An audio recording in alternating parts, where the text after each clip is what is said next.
So I was talking with a professor at Candler Theological Seminary and Emory University in Atlanta. And so they have incorporated some nonprofit management courses because they realize most of their people won't be serving as ministers. And certainly in this day and age, most of us will serve on a nonprofit board, not just a parish council, but any number of nonprofit boards. In the course of a lifetime, you could serve on quite a few. So there's a few. This concerns institutional building as well as parish building.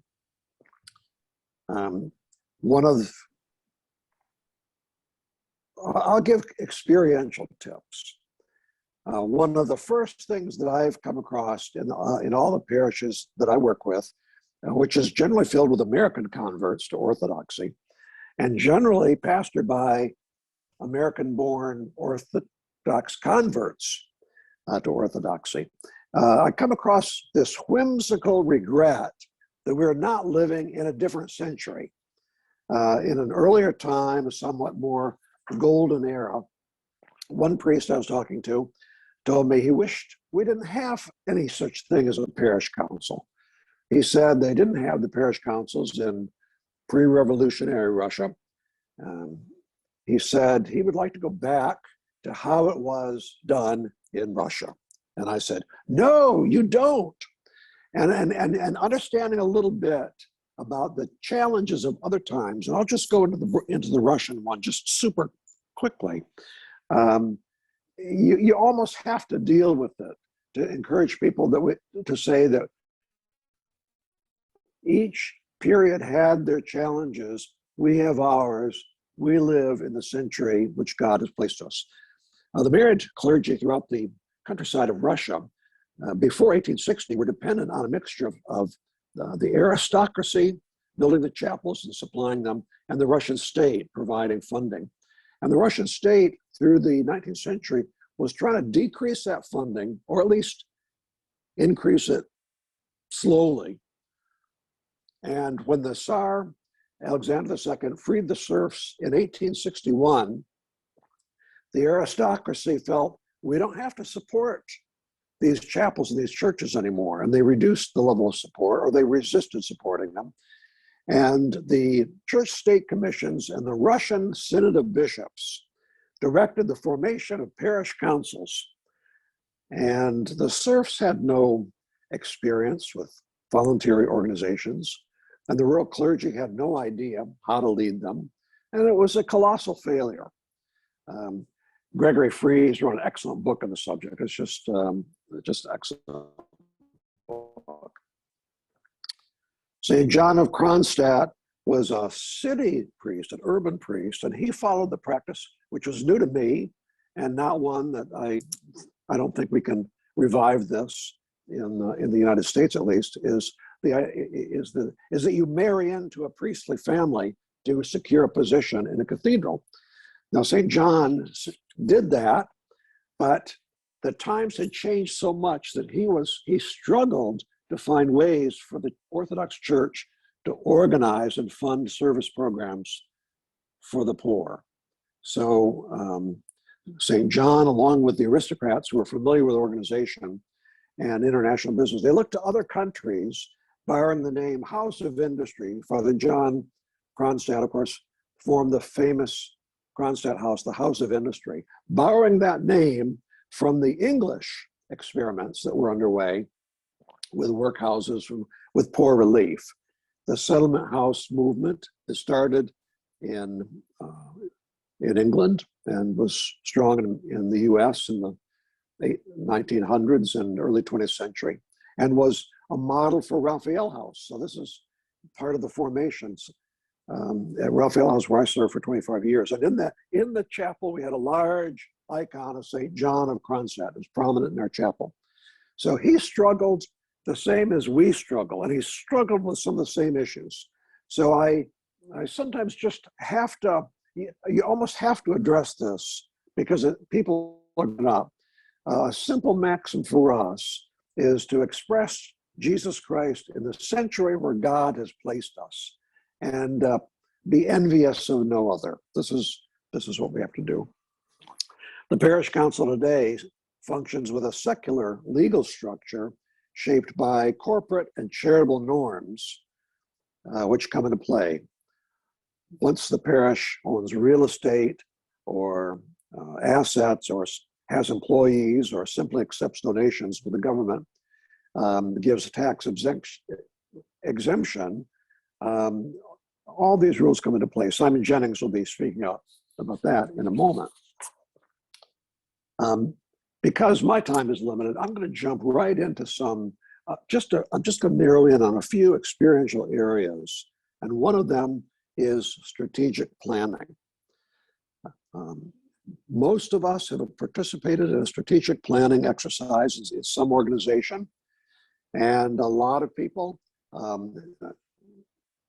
get tired of it, for reasons that I'm going to go into here and talk about how we really should run something like that in the church, which is, to me, different from how we would do it in a business. You might not have been in a strategic planning process, but you probably will. You probably have, you certainly will be. Rules of thumb I'm going to give are for those who lead the organizational planning process.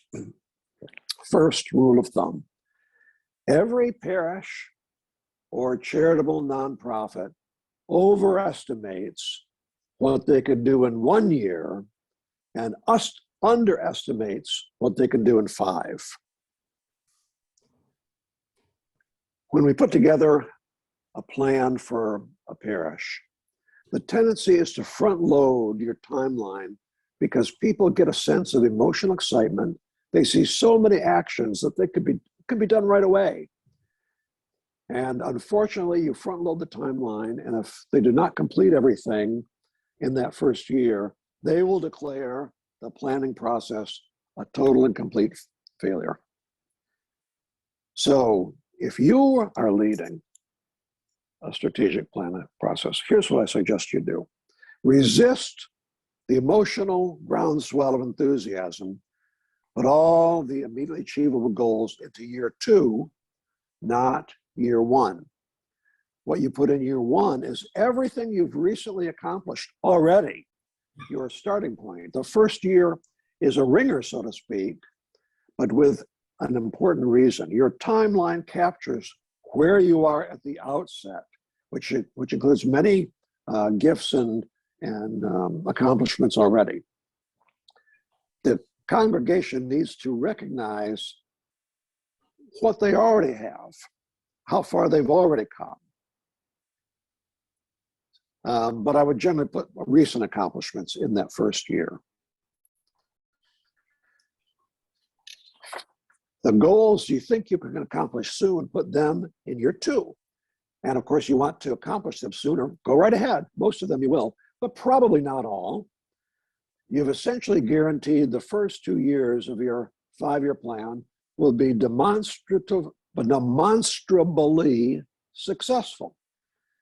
And this is no small thing. People too easily take for granted what has already been accomplished. But when you show them a retrospective of what's been accomplished over 2 years, it comes back to memory, they can be quite impressed. All the challenging goals are put in year 3. You're working towards those goals in year 1 and year 2, but because they're listed in year 3, you have time and you are well under your way by the time they come to fruition. Year 3 is really what you're shooting for. Whatever you're working on, year 3 is really where the target is. And those goals spelled out usually can be conceived in 2 parts. First is when you are initially successful, but beyond that is when you build on those ideas and they become more successful. So year 3 is divided between year 3 and year 4. Year 3, you've accomplished the foothold of the goal, but year 4, you're still building on it and perfecting it. So there's your year 3s and 4s. Then what do we put in year 5? 5 may have included some wishes, things you hoped for, which may or may not be coming to fruition. But something else has happened during the previous 4 years. New ideas will have emerged. New people with new talents will have arrived and come into the community, come on board.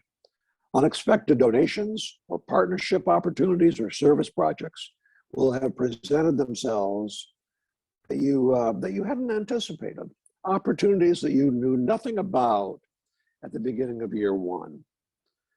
During years 3 and 4, you add these in whenever they come along. You continue to add to the strategic plan. New things come along, you put it in there. So the plan always has a picture of what you're accomplishing. Year 5 will have many good things that you never expected. And you've captured it all. At the end of 5 years, you show the parish what has been accomplished. And it will be a combination of self-fulfilling prophecies, so to speak, and God's grace.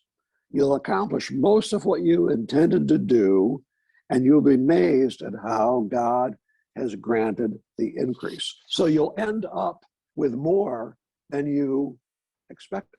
Well, at that point, understand firsthand the maxim, that most parishes overestimate what they can do in 1 year and underestimate what they can do in 5. A second maxim is that leadership builds consensus, and leadership owns the vision. These two can sound, some people could take them as being contradictions. They go together. Leadership has a vision, whether it's a parish or nonprofit charity. Leadership presents this vision, and leadership then is patient, allows time and discussion for the community to understand, digest, accept that vision, to commit their energies to that vision. In patience, possess ye your souls. Leadership engages person to person with members of the parish and employees of the nonprofit so that consensus is shared broadly, even by people who might not be able to be that active in making it happen.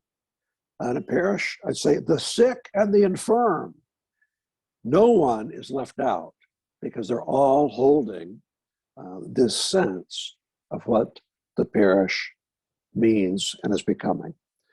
So I say leadership owns the vision. And by this, I mean that they do everything in their power to lead the community towards that vision, restating and reminding what it is we're building here, what it is we seek to accomplish. And noticing I'm using leadership at this point in the plural. It's not only the priest, it's the parish council, it's the church warden, lay leaders at every turn, but always the rector and the parish council.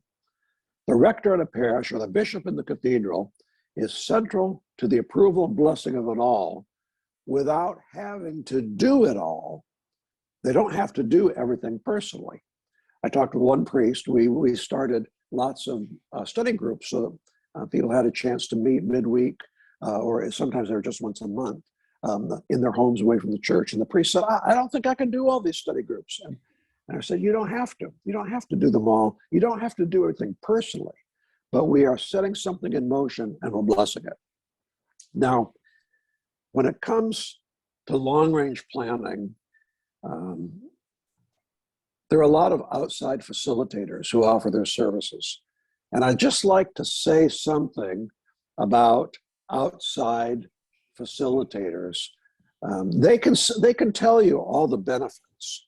So I'm not going to tell you the benefits, but I will tell you some of the drawbacks. They have skills, but unfortunately, they often seem to hold a proprietary professional ownership of the planning process. Anytime an outside facilitator tells me to trust the process, I typically don't, because the process, as I hear it coming from them, no soul, has no body. Vision needs to be owned and embodied by the governing body, the board, the executive director, the parish council, the assigned priest. People who hear an outside facilitator often misunderstand the whole word and meaning of the term consensus. They tend to think that a vision merges out of the congregation through a series of brainstorming exercises. Not true. Those who read Protodeacon Peter Danilczyk's excellent book, Thy Will Be Done, Strategic Leadership Planning and Management for Christians, sometimes skim it or stop reading before page 164, still holding this misconception that consensus and is what gives you the vision, where I'm saying consensus is what builds the vision. Now, if you keep on reading to page 65, Peter Danilczyk says it clearly. He says the strategic planning process from beginning to end is the direct responsibility of the governing body, council or board. Various people may be responsible for carrying out the planning steps, they carry out the steps, but the buck stops and starts with the governing body. So we present a vision and we build a consensus. This is just a suggestion.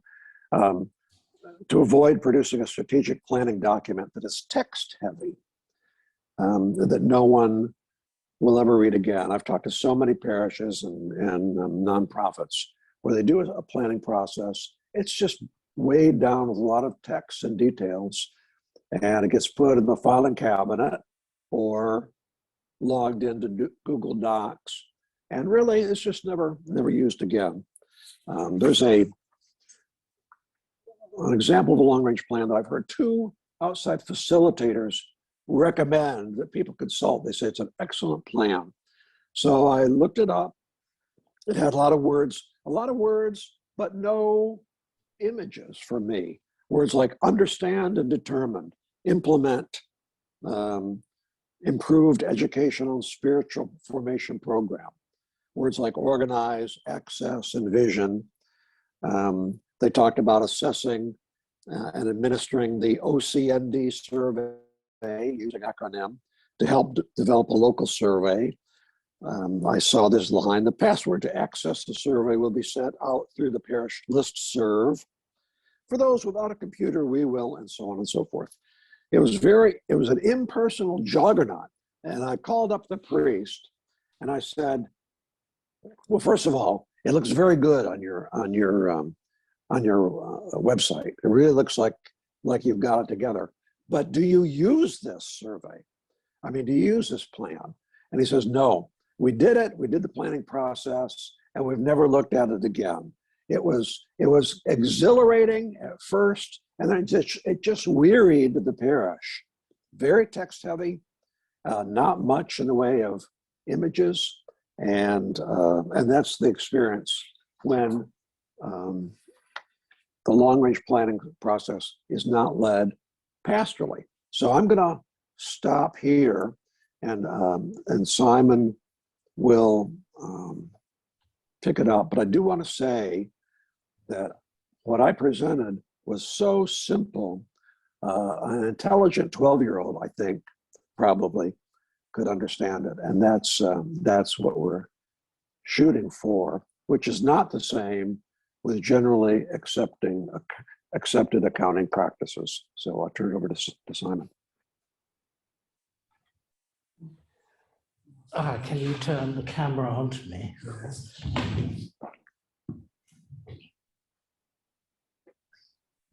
Oh, it's moving of its own accord. Possibly not the best angle. Yeah, so I'll try to adjust it a little bit. Well, can you put on my slides? Yes. I'm going to say, first of all, that I couldn't have put anything better than Father David has done. And I think I agree with absolutely everything that he has said. And I'm going to talk more, I hope, about the practical ways in which we're constrained in many ways to implement a good stewardship. Father David spoke of leadership a lot. I am going to speak of stewardship. I'm not a leader. I hope I am a good accountant and a good steward, and are able to serve the church and the parish in that way. I think there is a distinction with roles. I think that's very important in an ecclesiastical setting.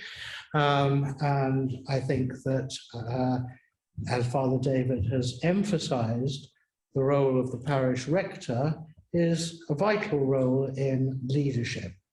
But along with leadership, there has to be good stewardship, and there has to be increasingly the involvement and endorsement of people within a parish community if the leadership is going to be fruitful in all that it does.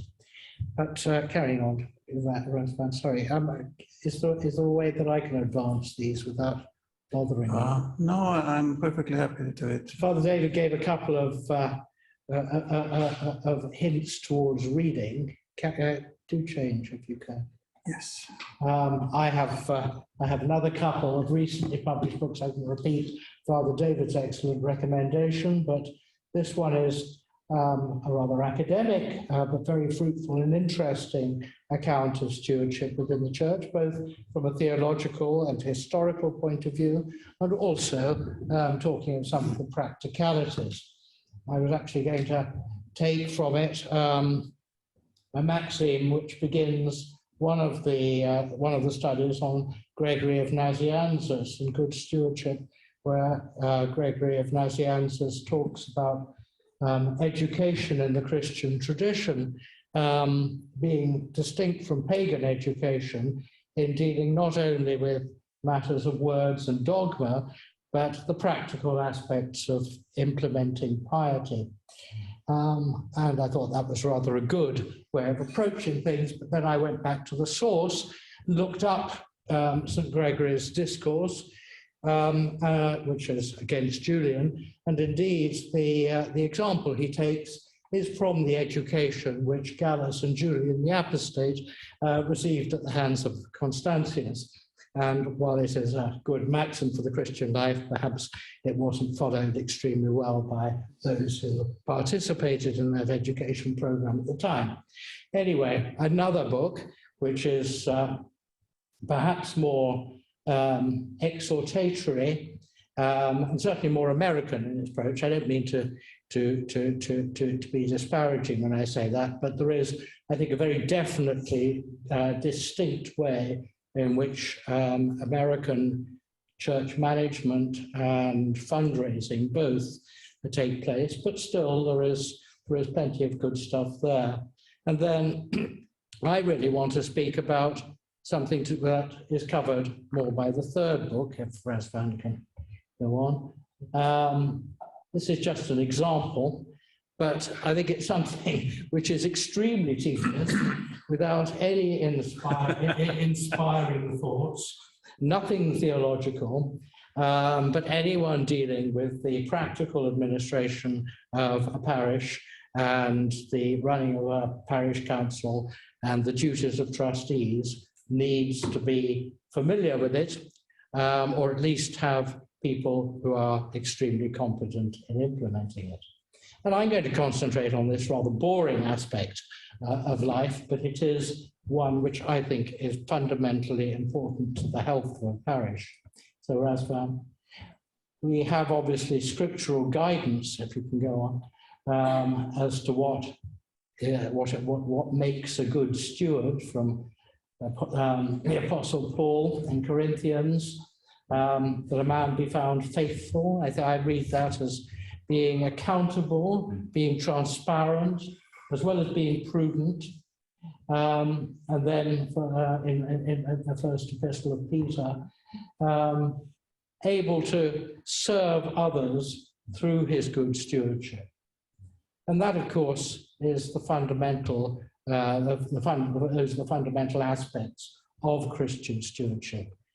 probity, transparency, honesty, diligence, all for the good of others and to the glory of God himself.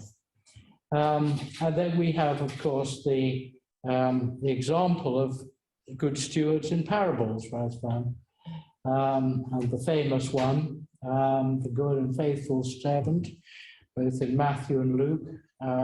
Matthew with 5 talents and Luke with 10, or vice versa, I can't quite remember. Luke with 10. He is received, I think, handing his, that must be the 10. Turkish police have arrested nearly 80 people accused of spreading false information on social media. Oh dear. Indeed, spreading false information through IOCS media. Yes, the good steward, trustworthy, prudent. Well, perhaps this isn't quite an example that the Charity Commission would approve of. We are not, as charitable trustees, meant to speculate quite so much as the one who multiplied his talents twice over. The Charity Commission would probably prefer us to be of the type who put the money safely in the ground. Well, no, because they would tell us to put it in the bank, as our Lord does. But we do have to mix prudence with adventurousness in our management of funds. So what is good stewardship? Next slide. How do we get to it? How do we get to it in a parish context? Well, as Father David was saying, to maximize resources available within the parish, to use people's skills. The priest cannot, the rector cannot do everything, literally cannot do everything, and certainly should not these days try to do everything for reasons that are both obvious. No one is omnicompetent, and everyone has limited time, and the better the parish and the more charismatic the rector, the less time he's ever going to have to deal with the more practical side of things. So we must build up a parish, maximize the parish's resources, and use skills. And we must be faithful, be confident, be trusting, but never confuse faith and confidence in providence with a rash disregard of practicalities. Of course, we all know of the many stories of the monasteries which have run out of funds entirely and no bread for the morrow, and at the last minute a wagon load turns up to provide all that is necessary. And I don't disparage that confidence at all, but it is not good faith to tempt the Lord our God. It is not good faith to assume that we will be rescued out of our own improvidence. We need to mix careful use of resources and prudence with trust and confidence that whatever we do will bear fruit. Good organization is vital to this. We go on to the next slide. Because no parish council can possibly work without roles being defined, without people with the right skills being identified, and brought on board as far as possible. Many people with good skills are extremely busy and have lots of other things to do. A lot of people with excellent skills are humble and slow to push themselves forward. Often those who are the most useful fall into that category. So it's part of the job in identifying the constituents of any organization to be able to recruit, to be able to encourage, to be able to bring on board those who are most appropriate. But good organization must free up the clergy. I think there's a difference between freeing up the clergy and being Congregationalist. I am certainly, again, absolutely in favour and endorse Father David's insistence that the rector of the parish is the leader and director. I think there are difficulties with English law, charitable law, and that might be the case in many other countries, in having someone who is remunerated, gets a stipend of some sort, from being a trustee. That's seen as being a conflict of interest. And in general, the principle in English law is that charity trustees act entirely gratuitously. But there are exceptions to that, and exceptions can be made and agreed with the Charity Commission most easily when drafting the charity constitution, parish constitution in the first place. And I think it's important, even if one can't afford at the outset to pay the parish clergy, and many parishes in this country rely on the parish clergy having external jobs, but still I think it's important to aim to a position where the parish clergy can be remunerated and to provide for that in the constitutive documents in the first instance. Have that vision that allows for the involvement of the parish clergy in a proper way and their sustenance as well. And going on to conciliar management in the parish, subsidiarity is a term that has had its day to some extent. It used to be terribly popular with things like devolution. I think in political terms, subsidiarity has never proved popular in practice because those who implement it never really want to give up the control. But subsidiarity, I think, in ecclesiastical life has a vital role to play, just as hierarchy does. Subsidiarity urges that things be dealt with at the local level.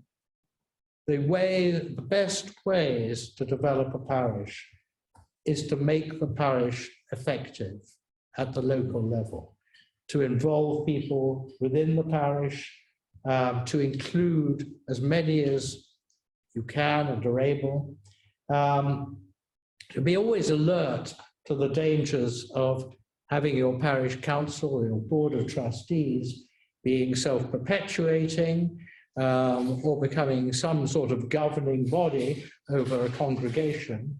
Always try to seek the best and most competent people to be involved, and those who wish to be. Recognize that not everyone is going to wish to be, but never allow the parish council or the board of trustees to become cliquish, self-perpetuating, or a sort of lay hierarchy within the parish. Equally, be very aware of the dangers of administration becoming moribund. Nothing is going to lead a parish into the pit of inactivity and lack of charism than a lack of vision and people becoming too set in their ways and possibly being less than keen to be involved as much as they should be. It's easy to become a trustee. Sometimes it's difficult to maintain the enthusiasm for the endless responsibilities and the board meetings and the trustee meetings that go with it. And it's easy for them to slip into the background, and then the whole thing does become moribund. You know, that must be avoided at all costs. So, but how do we structure parish administration? Well, in this country, there are really quite definite guidelines because there is so much regulation on any organization, and a parish is obviously an organization, whether constituted by any particular legal form or not, it's still an organization, and it's subject to many rules and regulations which require a structure to be implemented. Can we go on to the next slide? And so it's important to recognize that and determine on the way in which a parish is going to be structured for the long term as soon as possible. As soon as parish starts to come into being, think of how it is best to structure the whole administration, the fund holding, and the general management of parish life in the lay sense, the practical sense, right from the outset. And there are, I've given you there a number of alternatives that are available in law or practice. The parish can, of course, just be a simple association, possibly without any clear governing structure. But if it holds funds, then it has to hold funds in the name of individuals, and those individuals are by law trustees. And they have, when they take on that role, responsibilities placed upon them by law, and need to recognize that. And then it's obviously become sensible to structure any form of association in a formal way and provide for what happens if those particular trustees die or want to move away. There has to be some mechanism for regenerating itself through a parish assembly, through some form of membership that involves others and enables other people to have a voice. The most obvious form of legal organization up to fairly recently has been a simple and straightforward charitable trust. And that remains popular in that it is easy to set up and easy to draft, has perhaps fewer filing requirements if it is small, by which I mean with income below 10,000 a year, and it is something which is familiar to a lot of people. But increasingly, it's been replaced by what's called a charitable incorporated organization, which is a sort of halfway house between a trust and a company. A charitable incorporated organization has filing requirements, whatever its size. So annual accounts have to be filed, even if it's very small. But it provides enormous benefits. Most particularly, it provides the benefit of limited liability. And I'll come on to that in a minute. A company limited by guarantee, well, IOCS is a company limited by guarantee. That's how it is structured as a charity. But it has become a less popular way of doing things since the introduction of the charitable incorporated organization, because it requires filing both as a company and as a charity. And the rules for companies are rather stricter, more stringent, and the administration is more onerous. Any charity with income over 10,000 a year is required to register with the Charity Commission.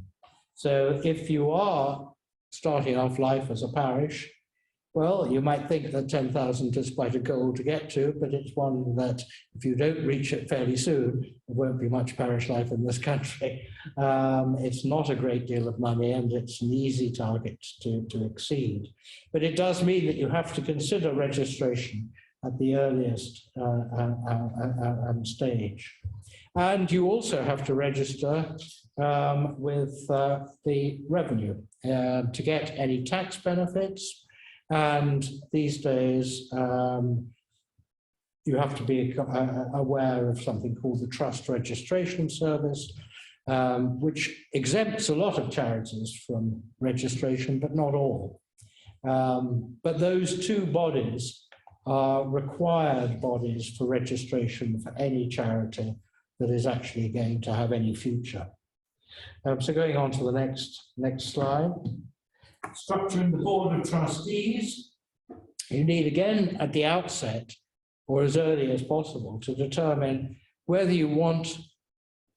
it's suitable for the parish to be to have self-perpetuating trustees, trustees appointed at the outset and then appointing their successors, or whether you want to try and have an involved parish where those who assent in some way, perhaps by parish dues, perhaps simply by a declaration that they are members of a parish, perhaps by fulfilling regular conditions like receiving the sacraments in a year, something like that, are actually associate themselves actively with the parish and become the sort of electoral college for those who then run the parish council. And I think I would certainly advocate the second as being the ideal model for any parish which is going to grow or develop, but it can be quite a difficult model to impose on an immigrant parish, which is starting out, where the majority of the congregation aren't really used to, capable of, wanting to become involved with parish administration, don't have the time, don't have the resources, wouldn't really want to understand all the legal complexities. And in that sort of situation, you may well want to establish a parish with a body of trustees which elects its own successors, provided you make sure that those trustees actually do fulfill the ideal of rotation, change, development, and growth. I've spoken of the role of the clergy. I think it is important that the clergy are the leaders within the parish, the rectors of the parish, and accommodated within the trustee body. I know that there are parishes in this country, there are dioceses in the country where there is a much more congregationalist sort of role for the parish trustees, but I think that is stultifying, and the clergy are not simply those brought on to perform the services or to care for the members of the parish pastorally, but should be the leaders and with the vision to expand and develop the parish in all sorts of ways. You have to adhere, of course, to any diocesan model that there might be, but to be honest, I'm not aware that any of the various jurisdictions in this country has a diocesan model as yet, or that might change in a fairly near future, certainly with the Thyatira diocese. And I've spoken of rotation. Don't become moribund. Now, why is all this important? Going on to the next slide. Because it involves people. Now, in the UK, we know there is no state support. We're not in pre-revolutionary Russia. We don't pay our priests. We're not even in contemporary Greece or Romania.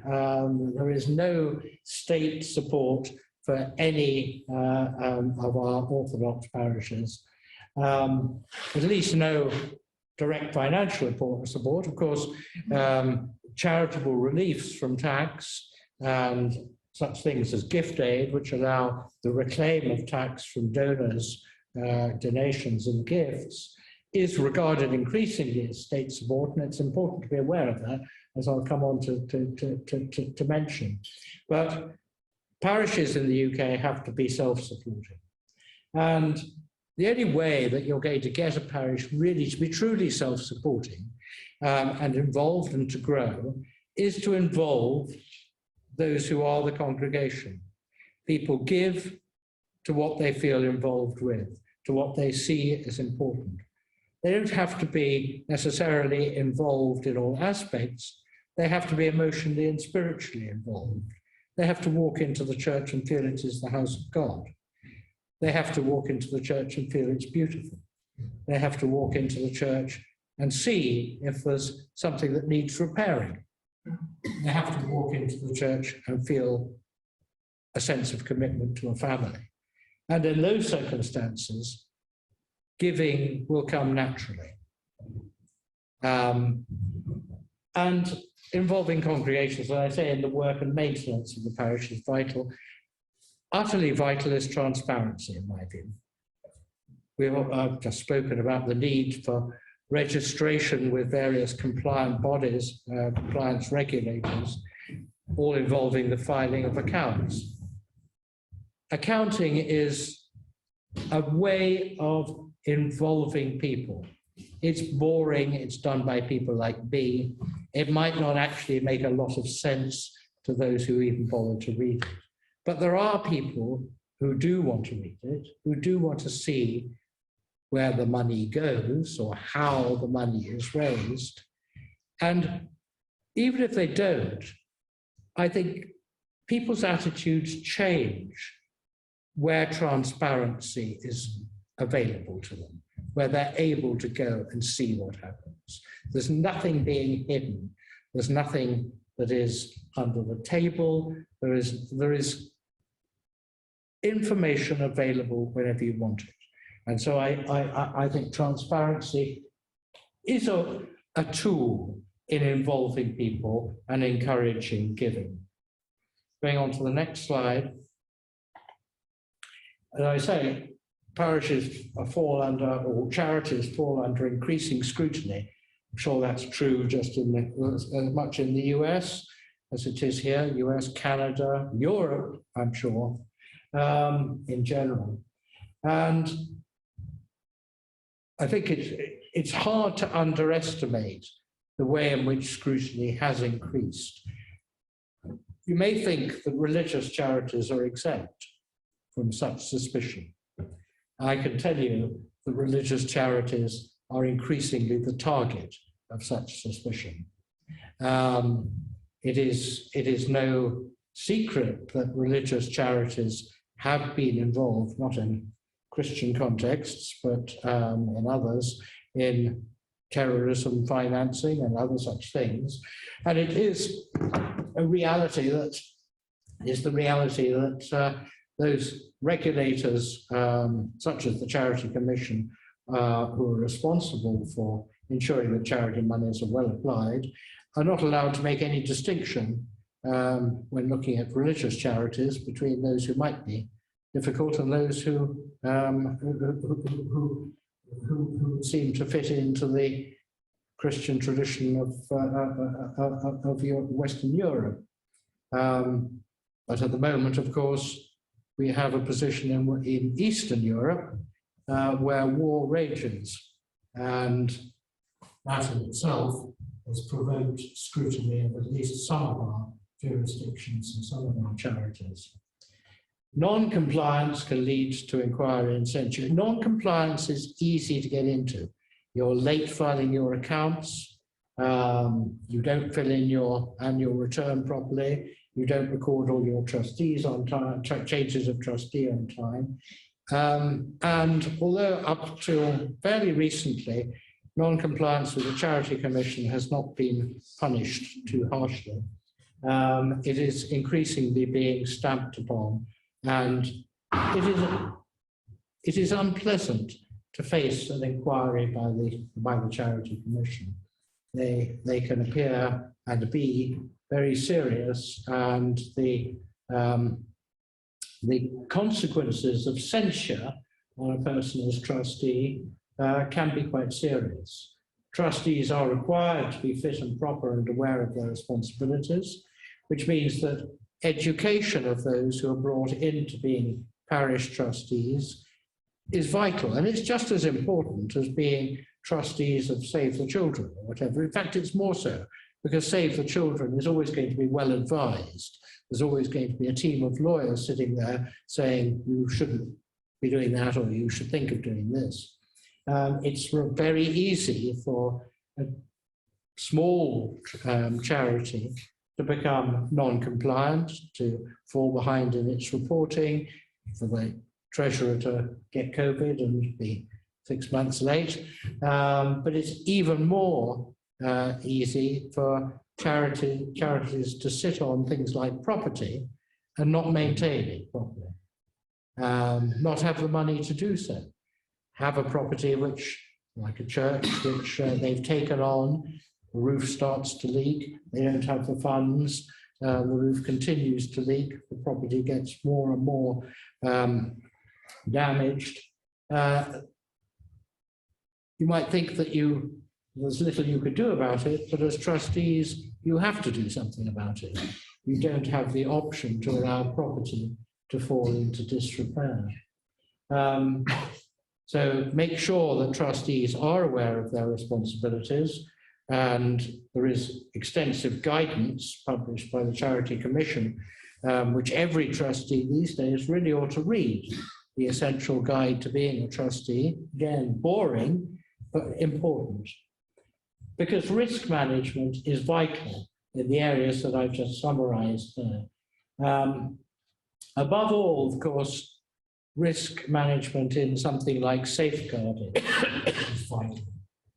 The easiest way to destroy a church is lack of safeguarding at the moment. And safeguarding requires exactly the sort of distinctions and diversification and segregation of roles that I've been stressing is important for the general good management of the parish. Segregation requires different people to be available to ensure that people are safeguarded. Building management and safety compliance requires people with some awareness of building regulations, or at least the awareness that you need to bring in people to inspect and to ensure that safety is complied with. And you have to have these days risk policies set out that all the trustees acknowledge, agree, and can act on if you are going to avoid the possibility of grave censure if, unfortunately, something goes wrong. So, and then there's the question of safeguarding through data protection. If you're raising money, and if you are keeping a list of parish members, if you're looking after those who are sick, all these sorts of things will require the retention of data, which is by law protected and which you have, again, to be aware of, have policies to govern, and to be strict in your awareness of the rules and in your awareness of confidentiality. Now I just want to go quickly through the next two slides, otherwise I'll go on too long. But this summarizes the sort of compliance that every parish has to face, because where a charity is going to have income of over 5,000, it's going to have to register with the Charity Commission. That's an obligation of law. Any body raising funds for charitable purposes whose income exceeds 5,000 has to register. And if it's a CIO, it has to be registered, because a CIO can't exist without being registered. And then, as part of the compliance, you have to have someone competent to account, you have to have good records, and you have to employ necessary software if need be, to make sure that you are maintaining accounts properly. You have to be aware of the requirements for the format of accounts, particularly where income hits the 250,000 mark. Well, you might say at that level, the charity should be able to be to employ people to make sure that that's done correctly. But 250,000 is quite a possible mark when you have a large legacy in a year, and it's best practice actually far below that, anything above 50,000, to produce accounts in a format that reflects the best practice of what is called the Statement of Recognised Accounting Practice or SORP. Accounts have to be examined unless the charity is very small, and if the charity becomes large, then they have to be audited, but it's unlikely that audit will be necessary for most parishes. But most parishes will, if they grow to anything substantial, require independent examination of accounts. Accounts have to be filed in detail, in full, if the income is over 25,000. and an annual return with a rather briefer summary is required where the income is over 10,000, and those are filed with the Charity Commission. Then next slide.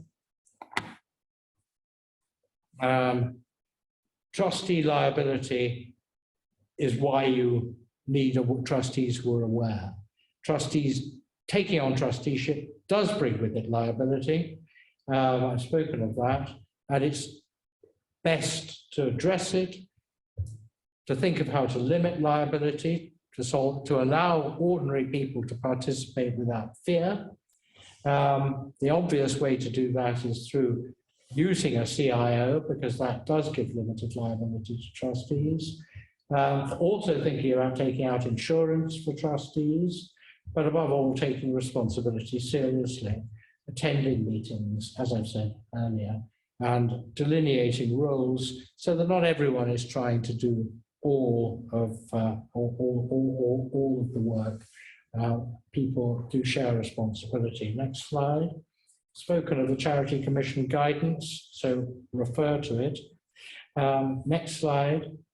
And why do we do all this? Well, partly because there's no government support, but there is government exemption from taxation and government benefits given through gift aid. And these need to be maximised, but they bring with them the additional compliance requirements with the revenue this time.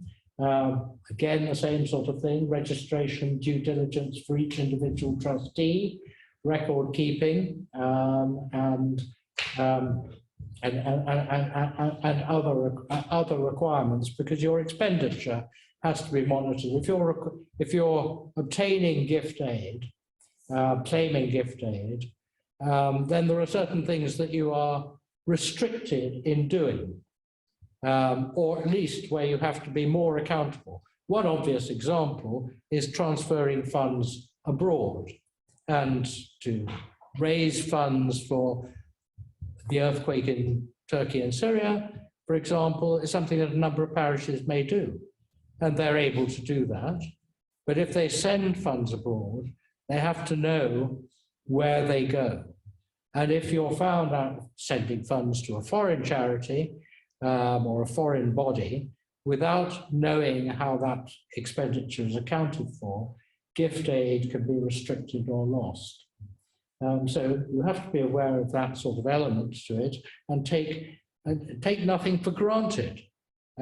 Be careful in your accounting, be prudent, be inquisitive, and get it right. And then encouraging structured giving is my last slide, really. Tax reliefs are a great help, and that's one of the reasons for structuring things properly as a charity. It does automatically encourage giving once people start realizing that there are benefits.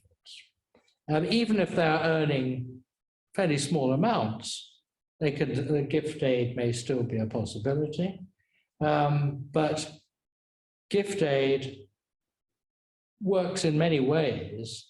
It plays upon, well, it gives the charity the money that's reclaimed from the state, but it encourages people to be aware of the benefits of structured giving and regular giving.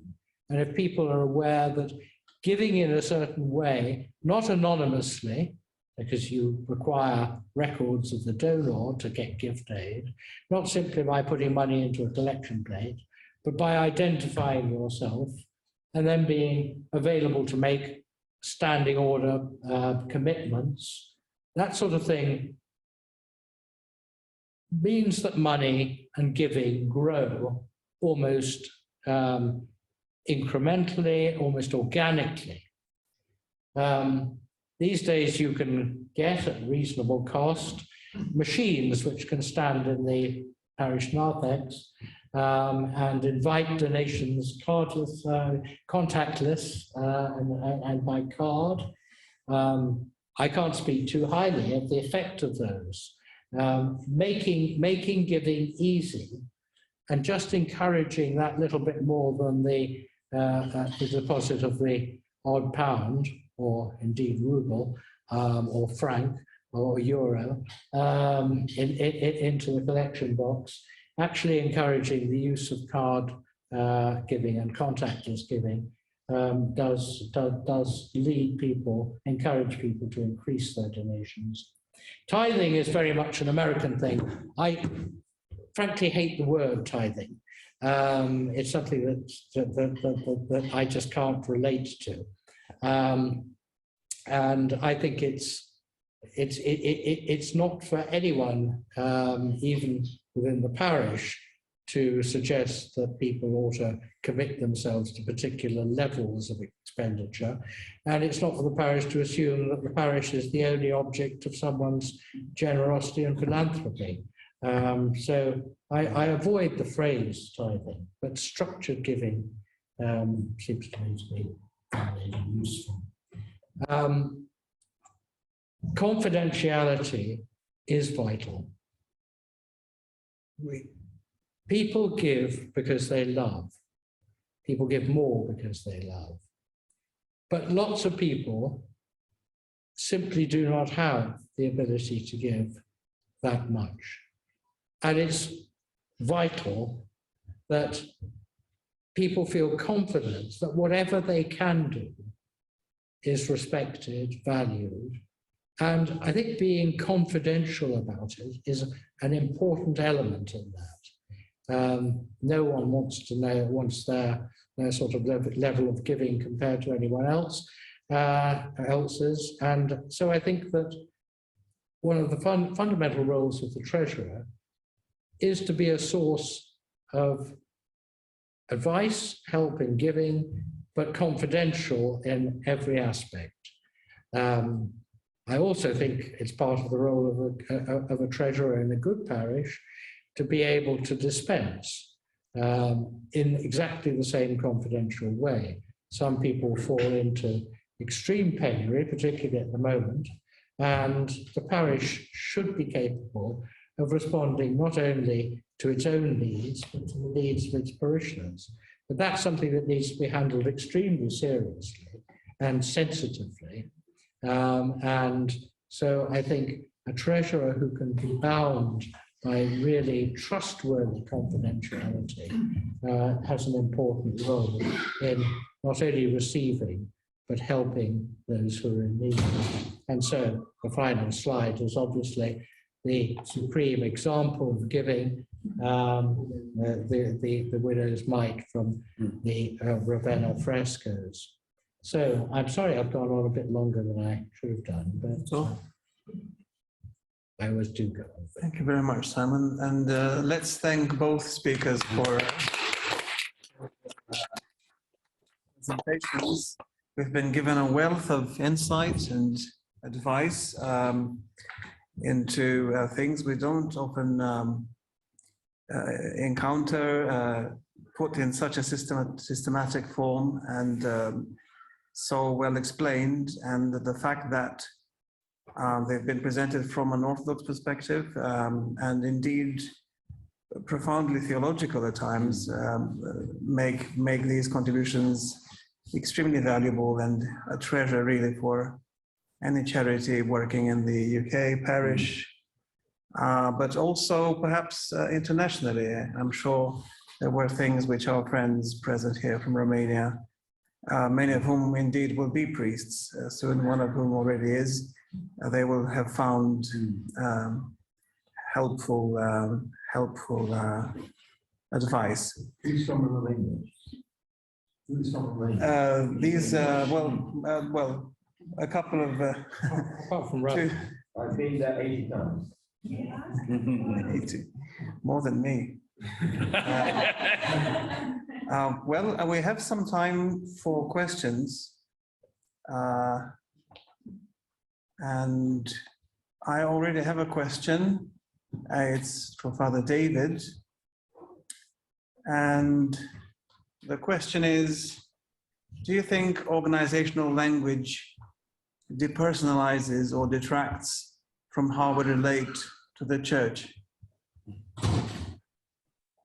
Yes, I think it does. And there's ways to be conscious and aware of that and to work with that. For the same reason, it affects our thinking in secular culture. What is problematic is when we reduce human beings to impersonal categories.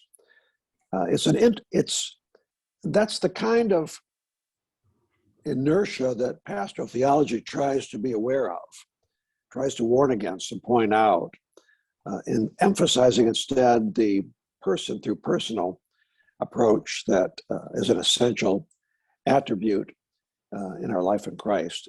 In 1974, and I was just reading this last week, in a series of articles by Father Alexander Schmemann, published in the St. Vladimir's Quarterly, he sees systems and categories as affecting the thinking of Orthodox clergy. And he specifically points out the use of the words parish and parishioner. He sees those, especially talking about parishioners, as a reductive homogenization in our minds. We're thinking of people in terms of categories. And this leads us to an abstracted, impersonalized way of planning, of thinking, and really of treating people. Now, to be clear, though Father Alexander Schmemann is critiquing those words, parish and parishioner, we're not going to just look for new words and replace old words with new words. It's not about not using those words anymore, but it's about resisting the unconscious drift toward impersonalizing or depersonalizing Christian souls that need to be engaged personally. For anyone who's ever read Jürgen Habermas, he's not a theologian, he's an atheist. You might know that he says this is the major problem we face in the secular world as well. The systems we create to make the world run better escape their creators to make, and suddenly the world is running all around us through systems, and people don't know how to take responsibility in a modern world ruled by these systems. They escape us. Well, clearly we can be aware of that and try not to do that in the church. The role of the pastor is to embody the love of Christ and engage each person in the life of the church. Now, I feel just being aware of this tendency to use terminology that categorizes people, homogenizes them, I can fight against it. I mean, I'll still use the word parishioner, but I'll be much more careful in terms of how I use that word, when I use it. And I find that sitting on the diocesan council in San Francisco, my diocese, on other boards, I can see it start to happen. You begin to speak impersonally and categorically, and maybe make decisions that they could be fine, but they at least need to be thought of in some term other than an impersonal category. And so I find myself then, it just makes, it makes me more likely to question something that we do. Sometimes our decisions, our impersonal categorical decisions, they run over people.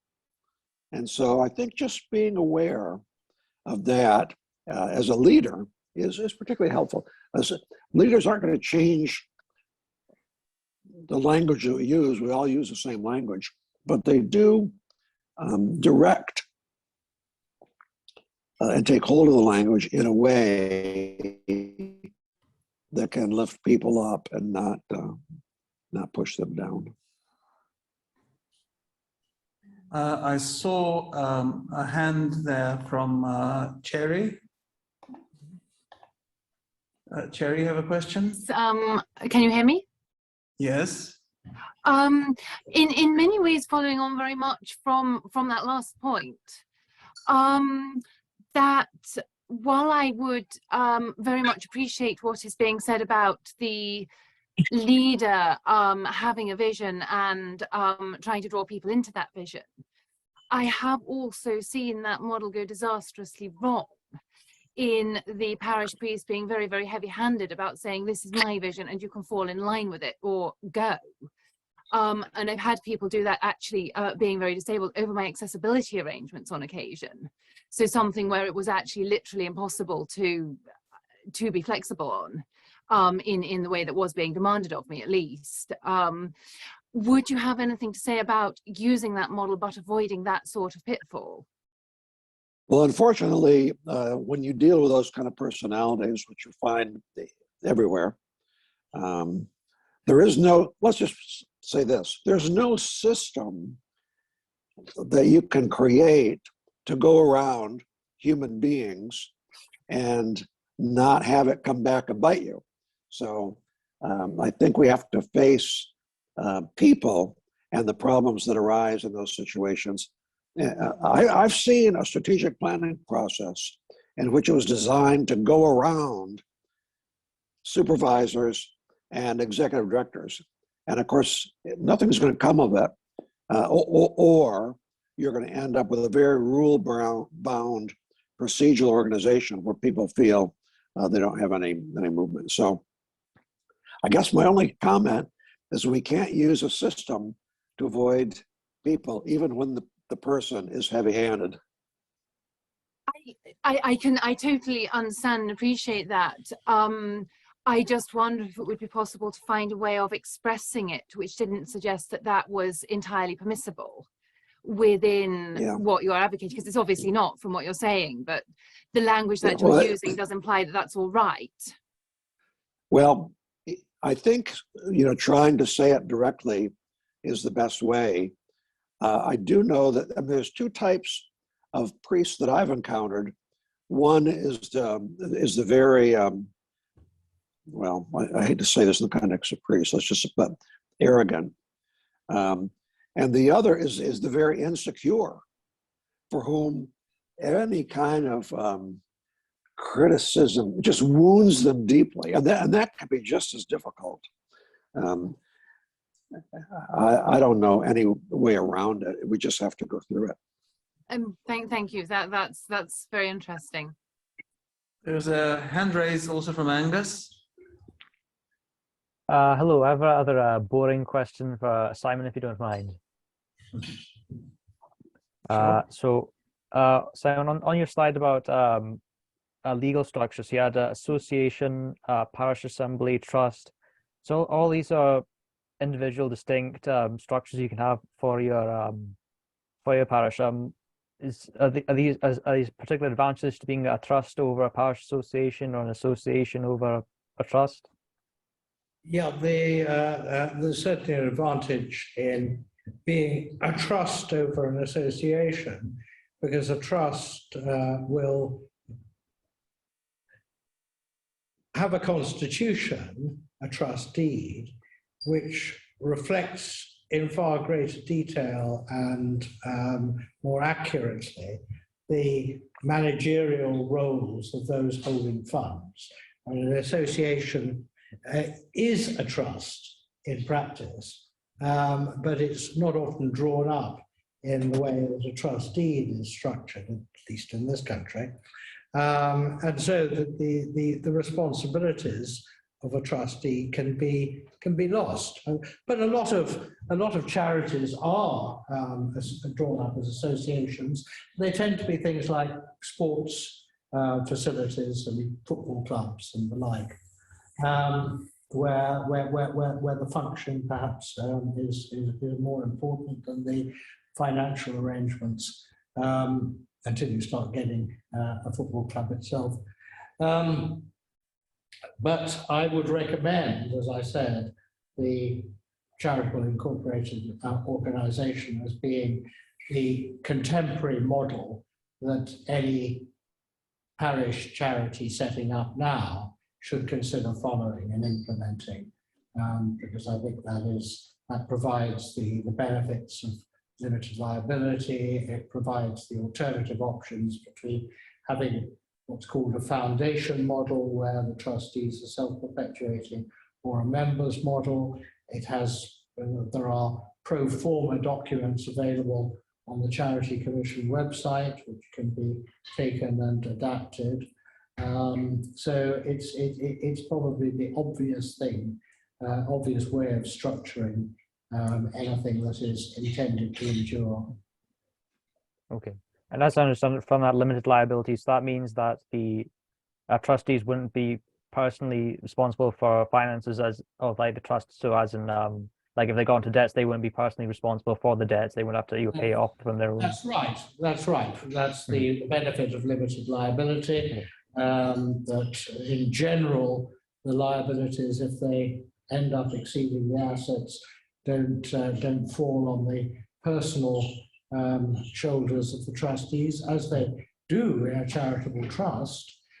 Trustees can have unlimited liability extending to the value of their house and all their savings. So that's one reason to avoid the charitable trust. But limited liability doesn't exempt a trustee from responsibility. A trustee who is fraudulent or even imprudently and obviously negligent can still face liability.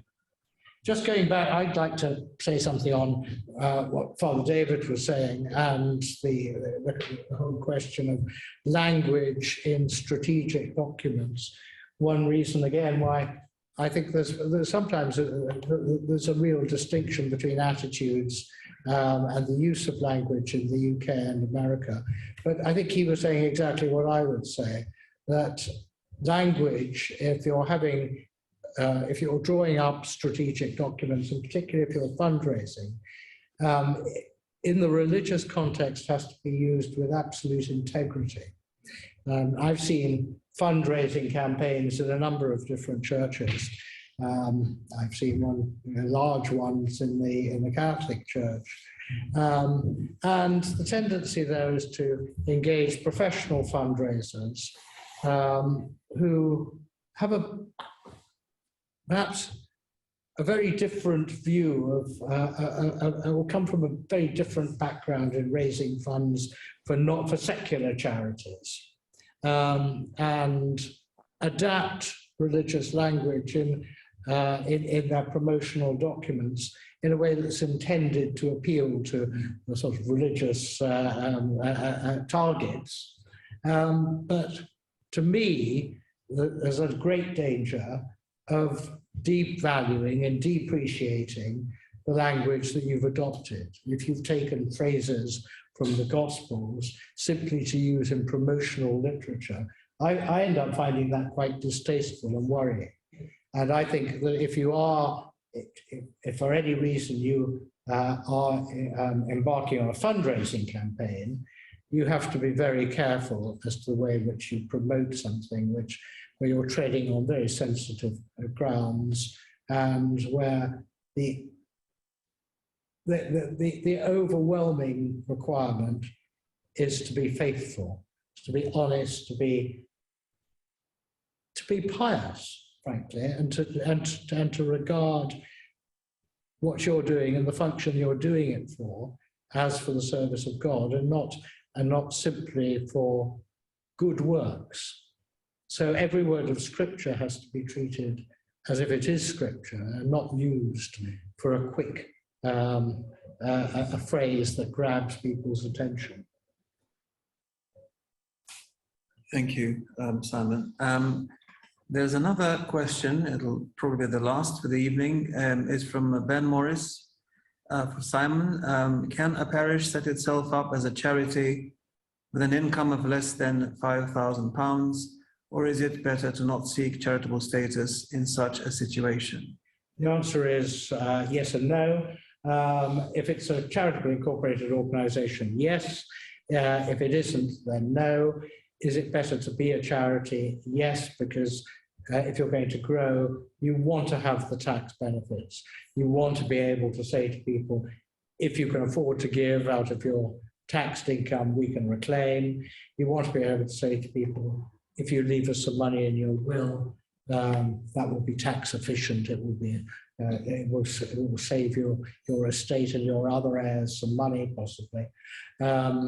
So Yes, try. Diversity point. I mean, if you're a charity, you have to account for every penny you receive. If you're an association, you don't have to. Yeah, if that's true, and under those sorts of levels, but be accountable, but assume you are going to grow. So get your structure right from the outset. I'm sure there's time for the final question. Yes.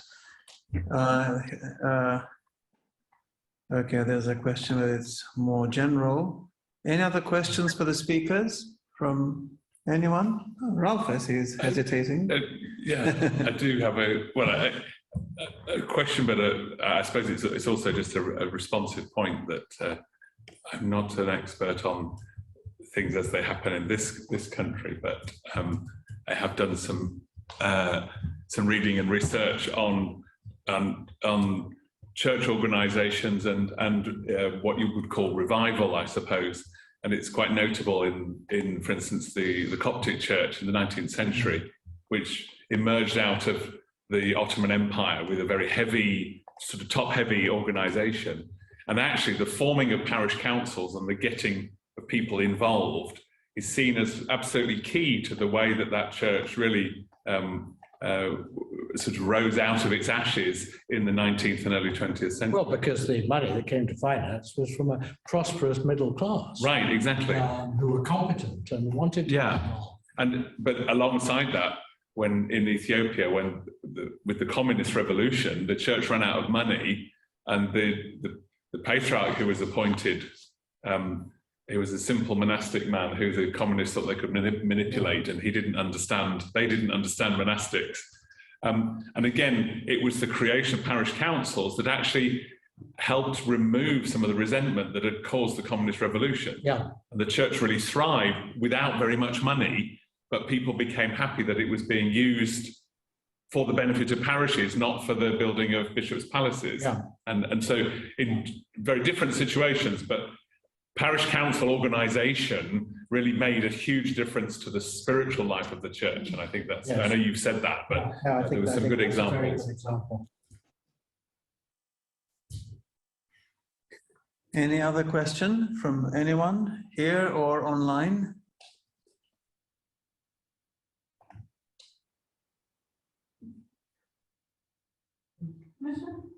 Oh, Gladys, sorry.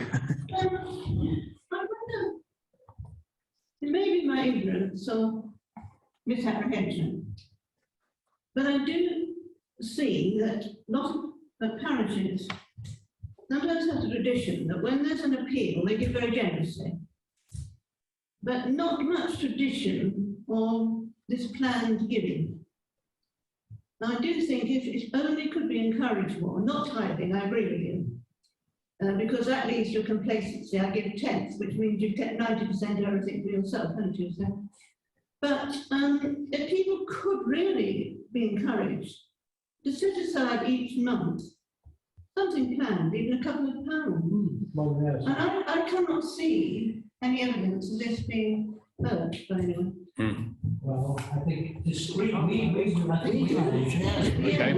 have, we're joint treasurers for parishes. We spend quite a lot of time talking to people about what they might want to hear. We never answer the question, what is the average giving? We never answer any questions about what anyone gives. And in fact, in our parish, we know who gives and nobody else does, not even the parish priest. That's how we run it. But we spend a lot of time, and I've certainly spent time, telling people they're giving too much. So there's, but to try and get a standing order out of people, that makes a huge difference, even if it's a small amount, and then they say, oh, I'll top it up at the candle box, but at least they know that there's something going in. And from the church's perspective, the great thing about standing orders is people forget about them, so they just keep going. Yes. So if you're ill and you're not putting money in the candle box, if you go away on holiday, it's still going in, which gives you as well a permanent connection with your community. And that's a very important thing, that people feel that they have got a permanent stake in that community. I agree. It has to be real, though. Sorry, it's difficult to talk on an office, but it has to be real, because I feel we have a lot of trouble in our church with with that language being used when they want something, but it's never used when you need something. Yeah. Well, I think I think that is the responsibility of the treasurers to be encouraging. I think it puts people off if they're constantly being urged by the rector, and sermons are not fundraising occasions. Yeah. But I think, but I think careful stewardship means contact with your donors as much as anything. And to know your donors. So if you know somebody's lost their job, we make it our business to know that family, to try and know what's going on in the parish. It's supposed to be a family. Behave like a family.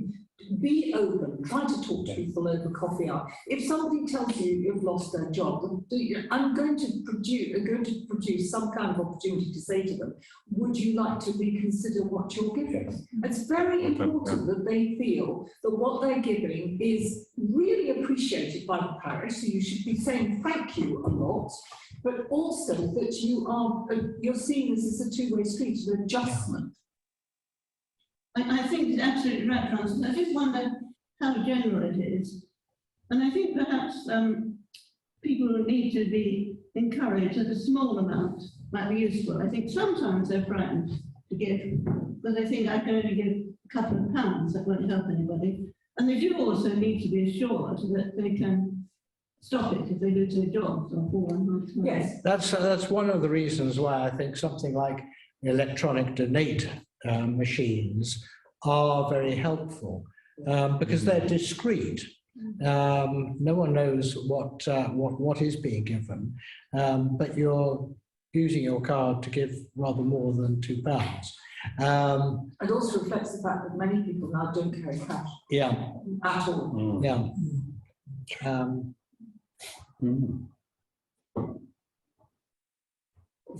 Well, perhaps if there are no more questions, we should call it an evening. Thank you once again to the speakers for the wealth of material presented and for your contributions, and also to all of the participants for your contributions as well. It has been a very stimulating environment of conversation. It truly was a conversation. And so thank you all. And since the issue of fundraising was touched upon a number of times, let me remind you that we ask you to become ambassadors, if you like, of IOCS, to go out and spread the word about what we do, spread the word about this event, which will be recorded and available on our YouTube channel, and perhaps even consider establishing many of you present here already have done that, but perhaps others who haven't, just to establish a tiny regular donation for our institute, which very much depends, well, really entirely only on donations and benefactions. So, but if financial support is not, doable, then perhaps spreading the word about what we do and becoming ambassadors of our institute. So thank you very much once again. Thank you, Simon. Thank you, Father David. Thank you all for participating, for asking questions, and I look forward to seeing you again at our next IOCS event. So thank you, Razvan. Thank you. Thank you very much. Thank you. Thank you very much for putting this up online, because I know that takes a lot of effort and it is very much appreciated. Thankfully, technology was on our side this evening. So. Thanks. Okay, many thanks to all. Bye-bye.